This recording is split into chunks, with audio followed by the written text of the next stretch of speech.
17 రోజులుగా ఎంతో అంగరంగ వైభవంగా మహోత్సవంగా దిగ్విజయంగా నిర్విరామంగా మన కోటి దీపోత్సవ వేడుకను మనం జరుపుకుంటూ వస్తున్నాం. మరి ఈ రోజు ఆఖరి ఘట్టానికి చేరుకుంది కోటి దీపోత్సవ వేడుక. మరి ప్రతిరోజులాగే ఈ రోజు కూడా ఇక్కడ విశేషాలను అలాగే ఇక్కడ డెకరేషన్స్ స్పెషల్ డెకరేషన్స్ ఏమేం చేశారు, ఈ రోజున్న కార్యక్రమాలు ఏంటి, ఇవన్నీ కూడా ఇవాల్టి ఫోకస్ లో తెలుసుకుందాం. ప్రస్తుతం నేను నించున్న ప్లేస్ పబ్లిక్ గ్యాలరీ ఎంటర్ అయ్యే ప్లేస్ దగ్గర ప్రస్తుతం నేనున్నాను. అయితే దీన్ని ఎలా డిజైన్ చేశారని మీరు చూసినట్లయితే ఒక పెంకుటిల్లు మాదిరిగా దీన్ని డిజైన్ చేయడం జరిగింది. అలాగే లోపలికి వెళితే వెంకటేశ్వర స్వామి బొమ్మని పెట్టడం జరిగింది. అయితే మనం చూస్తూ ఉంటాం తిరుమలలో 7 కొండల స్వామిని 7 ద్వారాల తరువాత మనం 7 ద్వారాలు దాటుకుని వెళ్లి 7 కొండల స్వామిని దర్శించుకుంటూ ఉంటాం. అలాగే ఇక్కడ కూడా ఎలాంటి తక్కువ చేయకుండా స్వామివారికి 7 ద్వారాలను ఏర్పాటు చేయడం జరిగింది. 7 ద్వారాల అవతల వెంకటేశ్వర స్వామిని దర్శించుకుంటున్నారు ఇక్కడికి వచ్చే భక్తులు. లోపలికి ఎంటర్ కాగానే ప్రతి ఒక్క భక్తుడు కూడా అక్కడ నమస్కారం చేసుకుని ప్రధాన వేదిక వైపు తరలి వెళ్తూ ఉంటారు, ప్రాంగణంలోకి తరలి వెళ్తూ ఉంటారు. ఇప్పటి వరకు అసంఖ్యాకమైన భక్తజనాన్ని మనం చూసాం. ఈ కోటి దీపోత్సవ వేడుకలో పాలు పంచుకోవడానికి అసంఖ్యాకంగా భక్తజనం తరలి వచ్చారు. అడుగడుగున దీపకాంతులే దర్శనమిస్తున్నాయి. అలాగే మీరు చూస్తూ ఉన్నారు ఇన్ని రోజులుగా ప్రతిరోజు కూడా ఒక్కొక్క పుణ్యక్షేత్రానికి సంబంధించిన మూలమూర్తిని తీసుకుని వచ్చి ఇక్కడ ఎంతో వైభవోపేతంగా కళ్యాణ మహోత్సవాన్ని నిర్వహిస్తూ ఉన్నారు. అలాగే ఎంతో మంది మఠాధిపతులు ఇక్కడికి వచ్చి వాళ్ళ అనుగ్రహ భాషణలు కూడా అందించడం జరిగింది. అండ్ స్వామీజీలు వాళ్ళ ప్రవచనాలతో ఎప్పుడూ టీవీల్లో చూసే భక్తజనం వారిని నేరుగా చూడడం ఎంతో సంతోషంగా ఉందని, వాళ్ళ ప్రవచనాలతో ఎంతో జ్ఞానం కలుగుతుందని ఎంతో మంది భక్తులు మనకి చెప్పడం జరిగింది.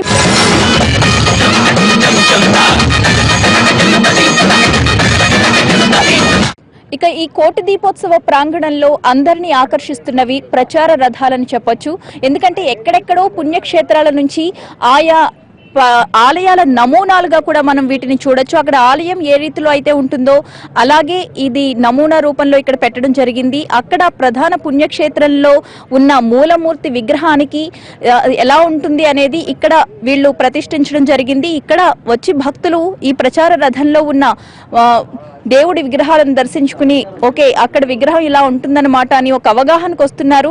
వెళ్లే శక్తి లేని వాళ్ళు దీన్ని చూసి ఎంతో ఆనందపడుతున్నారు. అయితే ముఖ్యంగా హిందూ ధర్మ ప్రచార వ్యాప్తి కోసం ఈ ప్రచార రథాలని ఇటువంటి పెద్ద పెద్ద ఉత్సవాలు జరిగే చోట తిప్పుతూ ఉంటారు వీటిని. అయితే దీని వెనుక ఉన్న ప్రధాన ఉద్దేశం ఏమిటి, దీనికి ఎలాంటి స్పందన వస్తోంది భక్తుల నుంచి అనేది ఇక్కడ ఉన్న పూజారులను అడిగి తెలుసుకుందాం. నమస్తే అండి, మీ పేరు? నా పేరు సుబ్రహ్మణ్య శర్మమ్మ. సుబ్రహ్మణ్య శర్మ గారు, ఇలాంటి పెద్ద పెద్ద ఉత్సవాలు జరిగే చోట ప్రతి చోట కూడా ఈ ప్రచార రథాలను చూస్తూ ఉంటాం. ఇవన్నీ కూడా ఆ పుణ్యక్షేత్రాల నుంచే ఇక్కడికి తరలి వస్తూ ఉంటాయి. వీటి వెనుకున్న ప్రధాన ఉద్దేశం ఏంటి, మీరు అనుకున్న లక్ష్యం నెరవేరుతుందా వీటి వల్ల? కైలాసవాసి భగవాన్ శ్రీకాళహస్తీశ్వర శివ కరోతు నిత్య కళ్యాణం కరుణావరుణాలయ. సనాతనమైనటువంటి హైందవ ధర్మ పరిరక్షణకు ప్రాచీన దేవాలయాల యొక్క ప్రాశస్త్యము విశిష్టత, ఆయా దేవాలయాలలో ఉండేటటువంటి స్వామివారి ప్రాశస్త్యం తెలపడానికి హిందూ ధర్మ పరిరక్షణ ట్రస్టు మరియు దేవాదాయ ధర్మాదాయ శాఖ మరియు అదేవిధంగా ఆయా దేవాలయాల యొక్క యాజమాన్యం వారందరూ కలిసి ఈ ప్రచార రథాలను ఏర్పాటు చేశారు.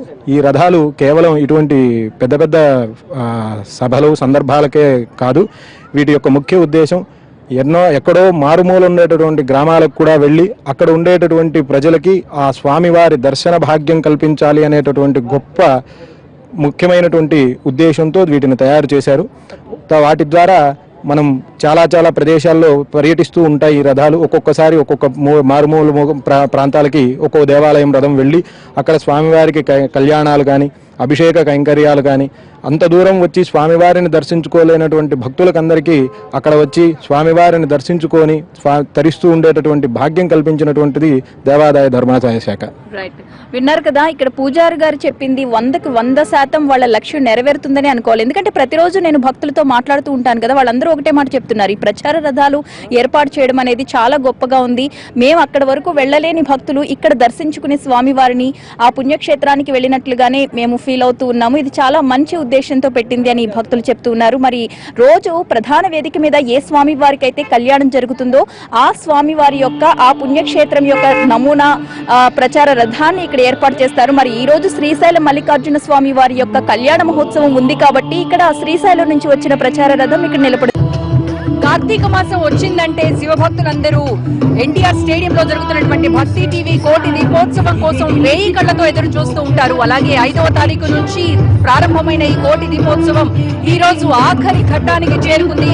17 రోజులు 16 రోజులు కూడా అప్రతిహతంగా అంగరంగ వైభవంగా జరిగిన కోటి దీపోత్సవ కార్యక్రమం ఈ రోజు తుది దశకు చేరుకుంది. మరి ప్రతిరోజు కూడా ఎన్నో ప్రత్యేకతలు మనం చూస్తూ ఉన్నాము ఈ ప్రాంగణంలో. ఆఖరి రోజు అందున కార్తీక సోమవారం కావడంతో విశేష సంఖ్యలో భక్తులు ఇప్పటికే ప్రాంగణానికి చేరుకున్నారు. మరి ఈ రోజు ప్రత్యేకతలు కనుక ఒకసారి చూసినట్లయితే నేల మీద పూలతో చక్కటి యంత్రాలు, అలాగే శివ కన్నులు, శివుడి 3వ కన్ను, ఇవన్నీ కూడా మనము నేలపైన దర్శించుకోవచ్చు. ఇక్కడ కొన్ని రకాల పూలతో తయారు చేయబడినటువంటి ఇది ఒక డిజైన్ లా కనబడుతోంది, కానీ ఇది డిజైన్ కానే కాదు, దీనికి ఒక విశిష్టత ఉంది.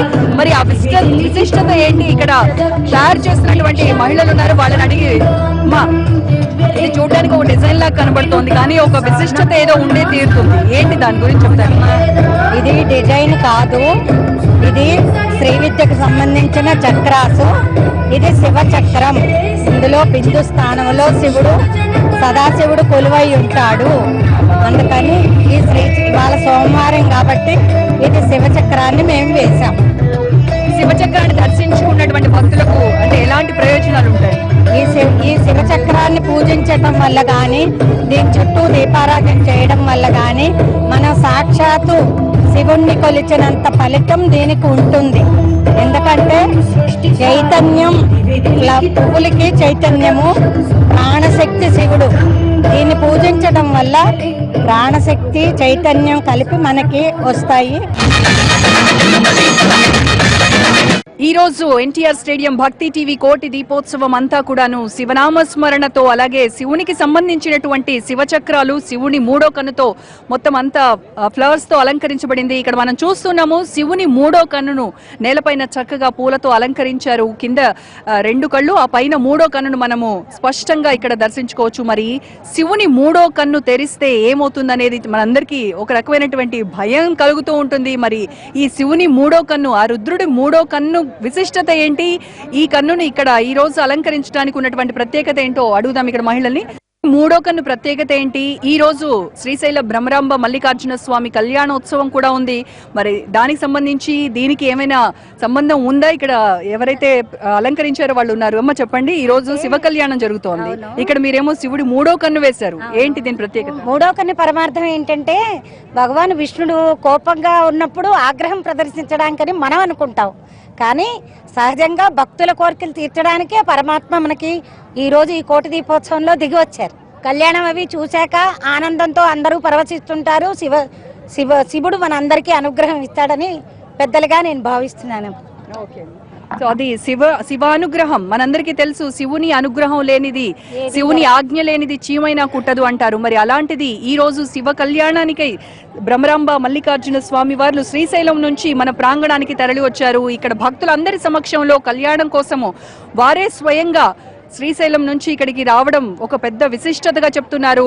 ఈ కళ్యాణాన్ని చూడటం భక్తులందరూ ఎన్నో జన్మల సుకృతంగా చెప్తూ ఉన్నారు. మరి ఇంకా ఎన్నో ప్రత్యేకతలు ఉన్నాయి కోటి దీపోత్సవ ప్రాంగణంలో. ఇక్కడ శివుని వాహనం నంది కూడా చక్కగా చామంతులు, గులాబీలతో అలంకరించబడింది. మనం వేదిక మీద చూసినట్టయితే భారీ శివుడు ఉన్నాడు, అలాగే శివలింగం కూడా ఉంది. మరి ఆ భారీ శివునికి ఎదురుగా ఆయన ప్రీతిపాత్రమైనటువంటి వాహనం నంది వాహనం కూడా చక్కగా పూలతో అలంకరించబడ్డది.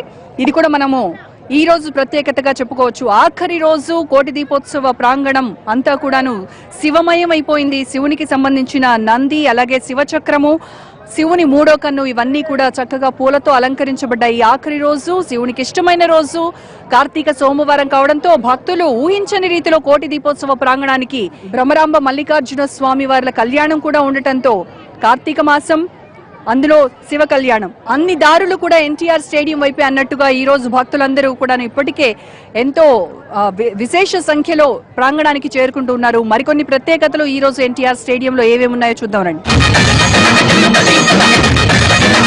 కోటి కోటి దీపోత్సవ వేదికను కనుక మనం ఒకసారి చూస్తే ఏవైతే శివలింగము, శివుని భారీ విగ్రహము, అలాగే పక్కన ఓంకారము, స్వస్తిక్ ఇవన్నీ ఎక్కడైతే మనకి సేమ్ వేదిక మీద ఏ విధంగా అయితే కనిపిస్తున్నాయో అవే వేదికకు ఎదురుగా నేలపైన కూడా వాటినే ఈరోజు భక్తులందరూ స్వచ్ఛందంగా అలాంటి ఆకారాలనే పూలతో అలంకరిస్తూ ఉన్నారు. వాటిని మనం చూడొచ్చు. శివలింగము, ఆ పక్కనే ఓంకారం ఒకవైపు, స్వస్తిక్ ఒకవైపు చక్కటి పూలతో అలంకారం చేస్తూ ఉన్నారు.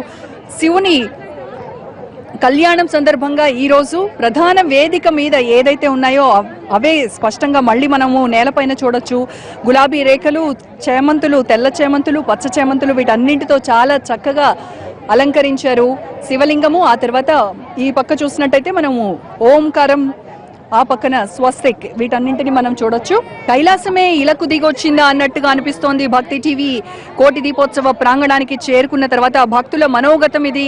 ప్రతి సంవత్సరం కూడాను ఈ రకంగానే భక్తి టీవీ వారు ఇలాంటి కోటి దీపోత్సవాలు మరెన్నో చేయాలి అని భక్తులందరూ కోరుతూ ఉన్నారు. చెప్పండమ్మా, ఈ రోజు ఏంటి విశిష్టత? ఈరోజు శ్రీశైలం శివకేశవులు ఇద్దరు వస్తున్నారు. శివ పార్వతులు వస్తున్నారు. అందు గురించి ఇక్కడ ఓము స్వస్తిక్ శివయ్యని పెట్టామన్నమాట. ఈరోజు మేము వచ్చింది 12:30కి వచ్చాము. 12:30 నుంచి చేస్తున్నాం. 6 గంటల నుంచి మనకు కోటి దీపోత్సవం ప్రాంగణంలో భక్తులు విశేషంగా వస్తూ ఉంటారు. కానీ దానికంటే ముందే కొంతమంది భక్తులు స్వచ్ఛందంగా వచ్చి స్వామివారి సేవలో తరించడానికి ఈ రకమైనటువంటి ఏర్పాట్లలో వారు నిమగ్నం అవుతూ ఉన్నారు. మరికొంతమంది ఉన్నారు, చెప్పండి. మాకు చాలా ఆనందంగా ఉందండి. ఈ కోటి దీపోత్సవం ద్వారా మాకు ఈ సేవా కార్యక్రమాలు భక్తి టీవీ వాళ్ళు అందించినందుకు మాకు చాలా ఆనందంగా ఉంది. మేము ఇలాంటి సేవ మళ్ళీ ప్రతి సంవత్సరం ఇలాంటిది మాకు అందించాలని కోరుకుంటున్నాము. మేము 15 రోజులు 4 సంవత్సరాల నుంచి 15 రోజులు సేవలో మేము సేవకు వస్తున్నాము. ఈవేళ చాలా ఆఖరి అయిపోతుంది అంటే మాకు చాలా బాధగా ఉంది. ఇంకా పెడితే బాగుండు, ఇంకో 15 రోజులు పెట్టినా మేము వచ్చే విధంగా ఉన్నాము. చాలా ఆనందంగా ఉందండి. చాలా థ్యాంక్స్. ఆఖరి రోజు కావడంతో ఒకంత బాధగా ఉంది. అయ్యో, కోటి దీపోత్సవం ఆఖరి రోజుకు చేరుకుందే, రేపటి నుంచి మేము ఏ రకంగా శివయ్యకు సేవ చేసుకోవాలి, శివయ్యకు పూజ చేసుకోవాలి అని బాధగా ఉంది. ఇక నుంచి కార్తీక మాసం ప్రారంభం మొదలు చివరి వరకు కూడా కోటి దీపోత్సవాన్ని నిర్వహించాలి అని యాజమాన్యానికి విన్నవిస్తూ. ఇప్పుడు కొంతమంది మహిళా భక్తుల స్పందన తెలుసుకుందాం. అసలు ఇక్కడ జరుగుతున్న ఏర్పాట్లు కావచ్చు, కళ్యాణ మహోత్సవాలు కావచ్చు, అన్నింటి గురించి నేను చెప్పడం కాకుండా వాళ్ళ అభిప్రాయాలు ఏ విధంగా వ్యక్తం చేస్తారో తెలుసుకుందాం. అమ్మ, మీ పేరు? నా పేరు వసుంధర. వసుంధర గారు, మీరు ఇక్కడ ఎంతకాలం నుంచి వస్తున్నారు? నేను రోజు టీవీలో చూస్తున్నాను. ఈ రోజే వచ్చాను నేను. నాకు ఇక్కడ రావాలని తలంపు ఎందుకు కలిగిందంటే దేవతలందరూ వచ్చి కూర్చున్నట్టుగా అనిపించింది. టీవీలో చూస్తుంటే మనల్ని ఆశీర్వదించినట్టుగా అనిపిస్తుంది. ఆ ప్రవచనాలు వింటుంటే వెళ్ళాలి ఒకసారి. మఠాధిపతులు ఎక్కడెక్కడి నుండో, తిరుపతి నుండి, శ్రీశైలం నుండి, అన్ని పుణ్యక్షేత్రాల నుండి వస్తున్నారు వాళ్ళు. అది ఒకసారి విని తరించాలని నాకు అట్లా అనిపించింది. కళ్యాణ మహోత్సవాలు చూస్తున్నారు కదా, వాటి గురించి? కళ్యాణ మహోత్సవం అంటే ఇంకా అది అత్యంత వైభవంగా జరుగుతున్నాయి. అంత అదృష్టం మనం వెళ్ళి తిరుపతిలో కానీ శ్రీశైలంలో కానీ చూడలేము. ప్రత్యక్షంగా ఇక్కడ చూస్తున్నందుకు ధన్యులం. అక్కడి పుణ్యక్షేత్రాల నుంచి అక్కడే అయ్యేవాళ్ళే వచ్చి ఇక్కడ నిర్వహిస్తున్నారు. అక్కడి వాళ్ళే వచ్చి మఠాధిపతులు వచ్చి నిర్వహిస్తున్నారు. ప్రవచనాలు చాలా గొప్పగా ఉన్నాయి వినడానికి. అసలు అదృష్టం ఉండాలేమో అనిపిస్తుంది. ఏదైనా ఇక్కడ రావడానికి కూడా నా స్నేహితురాలు కారణం. తను ఫోన్లో చెప్పింది వెళ్దామని, అందుకని ఆ ప్రోద్బలంతో వచ్చాను నేను. ఉషా, అరుణ ఎంక్లేవ్, సికింద్రాబాద్లో ఉంటాం మేము. అండ్ ఇది రెగ్యులర్గా చూస్తూ ఉన్నాను ఎన్ని రోజుల నుంచి. ఈ అరేంజ్మెంట్స్ భక్తి టీవీ అబ్సల్యూట్లీ ఫెంటాస్టిక్, అంటే నిజంగా అసలు చెప్పలే, అంత బాగున్నాయి. సో మేము చూద్దాం. ఈసారి ఫస్ట్ టైం నేను రావడం. ఇక్కడ మాకు వాళ్ళు చెప్పారు అరేంజ్, వెన్ వి ఎంటరింగ్ అన్నీ మేమే ప్రొవైడ్ చేస్తాం. లైక్ దీపాలు, నూనె, ఒత్తులు అన్నీ మేమే చేస్తాం. మీరు ఉత్తి కూర్చొని వెలిగించండి అంటే చాలా హ్యాపీగా వచ్చాం. సో టీవీలో ఇన్ని రోజుల నుంచి వీక్షిస్తూ ఉన్నారు కదా కోటి దీపోత్సవ వేడుకల్ని, మిమ్మల్ని బాగా ఆకర్షించిన అంశం ఏంటి? బేసిక్లీ నాకు ప్రవచనాలు వింటే చాలా ఇష్టం వినడం. అండ్ ఇవాళేమో జగ్గి వాసుదేవ్ గారు వస్తున్నట్టు కదా. So I'm big fan of him. నేను రెగ్యులర్గా ఆయనది వింటూ ఉంటాను. So that is one of the main. నేను అలాగే వద్దామని వాళ్ళ అనుకున్నాను, అందుకోసం వచ్చాము. అయితే వింటున్నారు కదా, మెయిన్ ఏంటంటే వీళ్ళంతా కూడా మఠాధిపతులు కావచ్చు, స్వామీజీలు కావచ్చు, ఈ కళ్యాణ మహోత్సవాలు కావచ్చు, మన భక్తి టీవీ లాగే ఛానల్లో ప్రసారం చేస్తూ ఉంటే చూడడం తప్ప నేరుగా వచ్చి చూడడం అనేది ఇదే మొదటిసారి అని చెప్తున్నారు. అలాగే ఇందాక భక్తురాలు చెప్పినట్లుగా జగి వాసుదేవన్ కూడా టీవీలో చూడడమే కానీ నేరుగా చూడలేదు ఎవరు. మరి అలాంటిది ఈ రోజు భక్తి టీవీ, ఎన్టీవీ సంయుక్తంగా కలిసి ఈ కార్యక్రమానికి ఆయన తీసుకొస్తున్నారు. మరి ఆయన ప్రవచనాలు వినడానికి కూడా చాలా మంది భక్తులు ఇక్కడికి తరలి వస్తున్నారు. ఇంకా మిగతా విశేషాలు తెలుసుకుందాం రండి.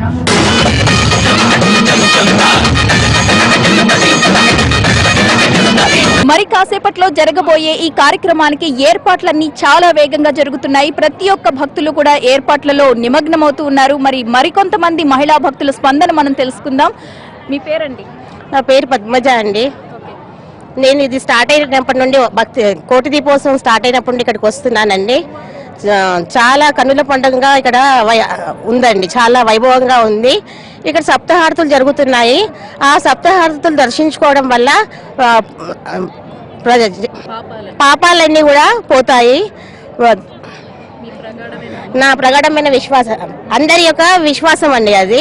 సప్తహారతులు వీక్షించడం వల్ల ప్రతి ఒక్కరు కూడా చాలా అందంగా అలంకరించారు. అన్నీ కూడా చాలా బాగా సప్లై చేస్తున్నారు ఇక్కడ వీళ్ళు. లింగోద్భవము చాలా అద్భుతంగా ఉందండి. అసలు మనం శివరాత్రి రోజు దాన్ని దర్శించుకుంటాము, కానీ ఇక్కడ మాత్రం ఈ 17 రోజులు మేము ఇక్కడ దర్శించుకున్నాము. కోటి దీపోత్సవం ఇంత వైభవంగా కన్నుల పండుగ జరిపించినందుకు నరేందర్ చౌదరి గారికి, వాళ్ళ ఫ్యామిలీకి, ఎన్టీవీకి, వంతా టీవీకి, భక్తి టీవీకి చాలా చాలా కృతజ్ఞతలండి. నా పేరు స్వప్న. మేము ఇక్కడ డైలీ 2:30కి అలా వచ్చి పువ్వుల గురించి మొత్తము ముగ్గులా వేసేసి రకరకాల ఫ్లవర్స్ అవి ఇస్తున్నారు వాళ్ళే. మేమేం తెచ్చుకోవట్లేదు ఇంటి నుండి, మొత్తం వాళ్ళే సప్లై చేస్తున్నారు. అవి మొత్తం డెకరేట్ చేసుకుంటూ సరదాగా ఎంతో హ్యాపీగా అందరం కలిసిమెలిసి ఒక ఫ్యామిలీ లాగా, ఎక్కడెక్కడి నుంచో చాలా మంది వస్తున్నారు, కానీ ఇక్కడికి వచ్చిన తర్వాత ఒక ఫ్యామిలీ లాగా మొత్తం కలిసిపోయి సరదాగా ఇన్ని రోజులు అసలు మాకు ఎలా గడిచిపోయాయో ఈ 17 days కూడా మాకు తెలియకుండా గడిచిపోయినాయి. ఈ వనిత భక్తి టీవీ వాళ్ళకు ప్లస్ ఎన్టీవీ వాళ్ళకు చాలా చాలా ధన్యవాదాలు. ప్లస్ నరేందర్ చౌదరి, రమాదేవి వాళ్ళకు కూడా కృతజ్ఞతలు. మీరండి? మేము కొత్తపేట నుండి వస్తామండి. నా పేరు వాణి. మేము కొత్తపేట నుండి వస్తాము, మా పిల్లలతో సహా వస్తాము ఇక్కడికి. ఇక్కడ దీపాలు, ఒత్తులు, ఆయిల్ అన్నీ ఇక్కడే ఇస్తారు. మనం ఏం తెచ్చుకోవాల్సిన అవసరం లేదు. ప్లస్ ఇక్కడికి వచ్చిన వాళ్ళకి అందరికీ ఆ దేవుడి కృతజ్ఞతలు ఉంటాయి. దేవుడు మనందరినీ మంచిగా చూసుకుంటాడు అనే నమ్మకంతోనే ఇక్కడికి వస్తున్నాము. అలాగే ఆ నమ్మకం కూడా నిజమవుతుంది. ఇప్పటికి 4 years నుండి కంటిన్యూగా వస్తున్నాము. 17 days అసలు ఒక్కరోజు కూడా వదలకుండా వస్తాము. ఈ రోజు లాస్ట్ డే కాబట్టి చాలా బాధగా ఉంది. రేపటి నుంచి ఇంకా లేదు కదా, ఫ్రెండ్స్ అందరం విడిపోతున్నాము. ప్లస్ దేవుడు భక్తి కూడా ఇంట్లో ఇంత నిమగ్నమై చేయలేము కదా. ఇక్కడ 4-5 hours చాలా స్వామీజీలు అందరూ వచ్చి ఇక్కడ చాలా మంచిగా పూజలు ఏర్పాటు చేసుకోవడము, మేమందరం కలిసిమెలిసి బాగా దేవుడికి పూజలు చేసుకోవడము మా నమ్మకము కంపల్సరీ జరుగుతుంది. ఆ దేవుడు మమ్మల్ని కాదు, టీవీ చూసే వాళ్ళందరికీ కూడా దేవుడు మంచి చేస్తాడు కంపల్సరీ. అయితే ఇప్పటివరకు ఇక్కడ జరిగిన కార్యక్రమంలో మీకు బాగా ఆకట్టుకున్నవి ఏంటి? మాకు బాగా ఆకట్టుకున్నాయి అంటే ఇక్కడ పూజలు ప్లస్ ఇక్కడ అన్నీ ఇవ్వడము చాలా ఆనందంగా ఉందండి మాకు. మేము ఇంటి నుండి ఏం తెచ్చుకోవాల్సిన అవసరం లేదు. వాటర్తో సహా అన్నీ ఇక్కడే ఉంటాయి. అన్ని ఏర్పాట్లు ప్రతి ఒక్కటి ఇక్కడ జరుగుతుంది కాబట్టి చాలా ఆనందంగా ఉంది మాకు. నా పేరు శారద అండి. ఇక్కడికి ఇప్పుడు 3వ సంవత్సరం రాబట్టి నేను ఇక్కడికి భక్తి టీవీకి ధన్యవాదాలు. ఇక్కడ చాలా చాలా చాలా అసలు ఎట్లా అంటే మనము ఎక్కడో గుడికి పోయి ఎక్కడో కళ్యాణం చేసుకొని అక్కడల్లా చూడాలంటే చాలా కష్టము. ఇక్కడ అయితే అసలు ఎట్లా అంటే ఆ కళ్యాణం ఎక్కడ పుణ్యక్షేత్రాల నుంచి ఒక్కొక్క పుణ్యక్షేత్రం నుంచి ఒక్కొక్క కళ్యాణం, ఒక్కొక్క దేవుడు వచ్చి ఇక్కడ పుణ్యక్షేత్రంలో నుంచి వచ్చి ఇక్కడ కళ్యాణం జరుగుతుంది. చాలా విశేషంగా జరుగుతుంది ఇక్కడ. చాలా మంచిగా అసలు మనం సంతోషం అనేది అది పట్టలేము. అసలు అది అట్లా చూస్తుంటే ఇక్కడ జరుగుతున్న ఈ ప్రోగ్రాంలో అసలు ఒక్క లోటు అనేది లేదు ఇక్కడ. అసలు మనం ఎంతో మంచిగా చూసుకొని ఇక్కడ బాగా పూజలు చేసి మన తెలియని వాళ్ళకి కూడా 10 మందికి చెప్పేంత ఇదిగా ఇక్కడ కళ్యాణాలు జరుగుతున్నాయి. చాలా ధన్యవాదాలు. శ్రీశైలం నుంచి ఏంటి ఇంకా చాలా నుంచి వచ్చి ఇక్కడ కళ్యాణాలు మేము ఎక్కడో పోయి చూడాలన్నా కూడా కష్టమే అవన్నీ. ఇక్కడ ఈ భక్తి టీవీ వాళ్ళకి చాలా ధన్యవాదాలు. నరేంద్ర చౌదరి గారికి, రామాదేవి గారికి ధన్యవాదాలు తెలియజేసుకుంటున్నాము. ఇంకొంతమంది భక్తులతో కూడా మాట్లాడదాం. అమ్మ, మిమ్మల్ని ఆకట్టుకున్న అంశాలు ఏంటి? నా పేరు రేఖ అండి, జైతాల్ నుంచి వచ్చాను. నేను పోయిన ఇయర్ చూశాను, ఈ ఇయర్ 16 days వచ్చానండి. చాలా ఆనందం ఉంది. ప్రతి డే అరేంజ్మెంట్స్ ప్రతి ఒక్కటి బాగుందండి. ఇది బాగలే అంటూ లేదు. ప్రతిరోజు అమ్మవారిని అయ్యగారిని దర్శనం చేసుకున్నాను. ప్రతి ఊళ్ళో వాళ్ళు, అమెరికాలో కూడా మా పాప చూస్తుందండి, చాలా సంతోషపడ్డదండి. ప్రతి ఒక్కళ్ళకి ఆశీర్వాదం, దేవుంది ఆశీర్వాదం కావాలి. ఆర్మీ వాళ్ళకు కూడా స్పెషల్గా ఆశీర్వాదం కావాలని నా మనవి. రెగ్యులర్గా 4 years నుంచి కంటిన్యూగా వస్తున్నామండి. లింగోద్భవమే కానీ, మన సప్తహారతులే కానీ చాలా చాలా బాగున్నాయి. వివిధ ప్లేసాల నుంచి పెద్ద పెద్ద వాళ్ళు, పెద్ద పెద్ద యోగులు, సిద్ధాంతులు వాళ్ళందరినీ చూడగలిగే భాగ్యం కలిగింది. ఇలాగే ప్రతి సంవత్సరం మేము ఈ ప్రోగ్రాంలో పాల్గొనొచ్చని సంతోషం వ్యక్తం చేస్తున్నామండి. కోటి ధన్యవాదాలు భక్తి టీవీ వాళ్ళకి. అయితే చూస్తున్నారు కదా, ప్రతి ఒక్కరూ కూడా ఆయా పుణ్యక్షేత్రాల నుంచి అక్కడి స్వామివార్లనే ఇక్కడకు తీసుకువచ్చి అక్కడ ఎవరైతే అయ్యవార్లు ఉంటారో వాళ్లతోని కళ్యాణ మహోత్సవాన్ని ఎంతో ఘనంగా, అంగరంగ వైభవంగా, శాస్త్రోక్తంగా ఒక పద్ధతి ప్రకారం చేయడం అనేది తమని ఆకట్టుకుంటుంది అని చెప్తున్నారు ఇక్కడ మహిళా